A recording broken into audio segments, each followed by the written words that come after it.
রাঙামাটির পরিস্থিতি জানবো, সেখান থেকে যোগ দিচ্ছেন সহকর্মী মিশু দে। মিশু, ৩ উপদেষ্টার সফর এবং সংশ্লিষ্টদের সাথে বৈঠকের পর রাঙামাটির এই মুহূর্তের পরিস্থিতি কেমন দেখছেন আমাদের জানাবেন। হ্যাঁ জ্যোতি,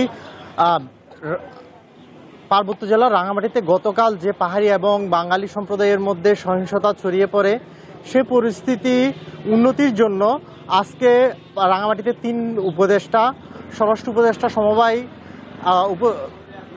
স্থানীয় সরকার উপদেষ্টা এবং পার্বত্য চট্টগ্রাম বিষয়ক উপদেষ্টা সহ প্রশাসন আইনশৃঙ্খলা বাহিনীর ঊর্ধ্বতন কর্মকর্তারা আজকে রাঙামাটিতে আইনশৃঙ্খলা কমিটির মিটিংয়ে যুক্ত হন। তারা সেখান থেকে স্বরাষ্ট্র উপদেষ্টা বের হয়ে আমাদেরকে জানান এই ঘটনার সাথে যারাই জড়িত তাদের উচ্চ পর্যায়ের একটি তদন্ত কমিটির মাধ্যমে তদন্ত করে খুঁজে বের করে তাদের শাস্তির আওতায় আনা হবে। এই পরবর্তীতে তারা খাগড়াছড়িতে গেছেন, সেখানে একটা আইনশৃঙ্খলা কমিটির মিটিং হওয়ার কথা।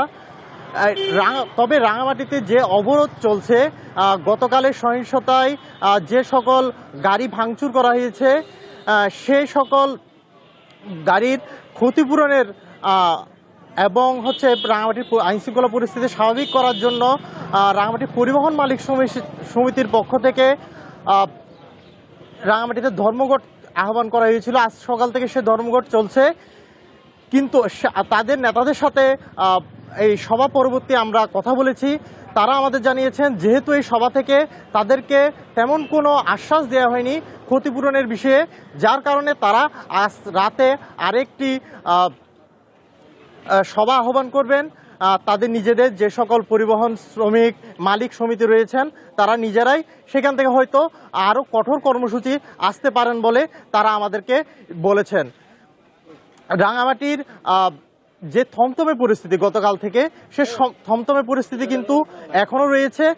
পরিস্থিতি নিয়ন্ত্রণে রাঙামাটিতে বিজিবি, সেনাবাহিনী, পুলিশের যৌথ টিম কাজ করছে। পাশাপাশি রাঙামাটির যে গুরুত্বপূর্ণ মোড়গুলো রয়েছে সে মোড়গুলোতে কিন্তু আইনশৃঙ্খলা বাহিনীর সদস্যদের তৎপরতা আমরা লক্ষ্য করেছি। রাঙামাটির যে বনরূপায় মূলত সহিংসতাটি ঘটেছে, সেই বনরূপা বাজারে কিন্তু আজকে একটিও দোকান খোলেনি। সেখানে যে রাঙামাটির বনরূপা বাজারটি কিন্তু কাঁচা বাজারের জন্য রাঙামাটির একটি বিখ্যাত বাজার। জি মিশু, পরিস্থিতি জানানোর জন্য আপনাকে ধন্যবাদ।